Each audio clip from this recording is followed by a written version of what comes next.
அஸ்ஸலாமு அலைக்கும் வரஹ்மத்துல்லாஹ். எல்லாம் வல்ல அல்லாஹ்வின் அன்பும் அவர் மேலான கிருபையும் நமக்கெல்லாம் வந்து சேரட்டுமாக. பேரன்புக்குரிய அல்லாஹ்வின் நல்லடியார்களே, சில பேருக்கு வீட்டில் தொடர்ந்து சண்டை சச்சரவுகள் காரணமில்லாமல் இருக்கக்கூடிய சூழ்நிலை இருக்கும்.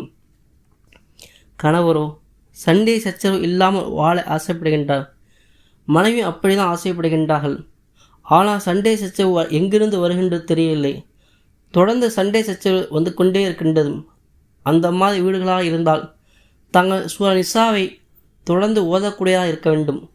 ஒரு நாளைக்கு ஒரு சஃபா ஓதுகின்றீர்கள், ஒரு வாரத்துக்கு ஒரு சூரா நிசாவை ஓதுகின்றீர்கள், அல்லது 2 நாளைக்கு ஒரு சூரா நிசாவை மஹ்மூலாக ஆக்கி கொண்டால் நீங்கள் எந்த அளவுக்கு நீங்கள் ஓதிக்கொள்கின்றீர்களோ வீட்டில் சண்டை சச்சரவு வராது இன்ஷா அல்லாஹ். வீட்டில் சண்டை சச்சரவு இருந்தால் நிம்மதியாக இருக்க முடியுமா? வெளியே போய் ஒரு வேலை செய்ய முடியுமா? முடியாது. அப்போ அந்த சண்டை சச்சரவுகள் இல்லாத ஒரு சூழ்நிலை சூரா நிசா ஏற்படுத்திவிடும்.